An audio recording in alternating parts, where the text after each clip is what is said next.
Bonjour et bienvenue si vous nous rejoignez sur France Info et sur France 24. L'émotion reste vive en France après la mort de Naël. L'adolescent tué par un policier sera inhumé ce samedi à Nanterre. En attendant, autour de la cité Pablo Picasso et non loin de la Défense, des tensions apparaissent pour la 4e nuit consécutive. La BRI est sur place.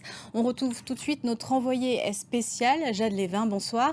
La soirée avait été plutôt calme. Est-ce qu'on note une aggravation de la situation au début de la nuit ? Non, pas d'aggravation pour le moment.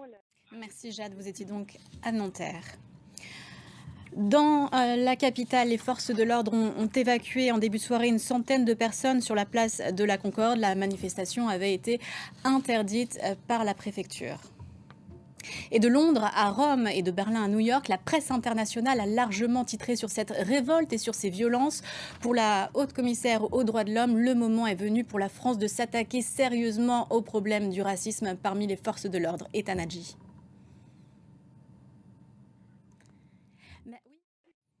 À Marseille, face à des scènes de pillage et des violences inacceptables, le maire demande l'envoi immédiat de renforts.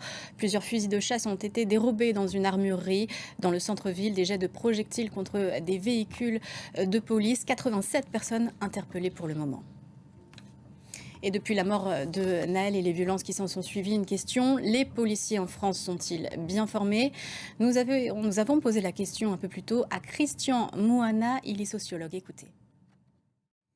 Les réactions politiques à présent. Du côté de l'exécutif, Emmanuel Macron a tenu ce vendredi une cellule interministérielle de crise pour annoncer des moyens supplémentaires. Dans le reste de l'actualité, l'ONU a mis un terme ce vendredi à l'opération MINUSMA au Mali. La résolution présentée par la France a été adoptée à l'unanimité par le Conseil de sécurité. Au Conseil de sécurité ce vendredi, le représentant américain expliquait son vote. Écoutez. Et un peu plus tôt, nous interrogions Arthur Boutelis, conseiller senior non résident à l'International Peace Institute, sur les raisons de l'échec de cette mission. Au Brésil, la condamnation de Jair Bolsonaro à 8 ans d'inéligibilité par le tribunal supérieur électoral de Brasilia. En cause, ses critiques répétées sur le manque de fiabilité du vote électronique lors de la présidentielle de 2022, remportée par son rival Lula. Bolsonaro devrait faire appel devant la Cour suprême. Les précisions d'Olivier Fessol. Fin de cette édition, merci de l'avoir suivi. Prochain journal dans 15 minutes.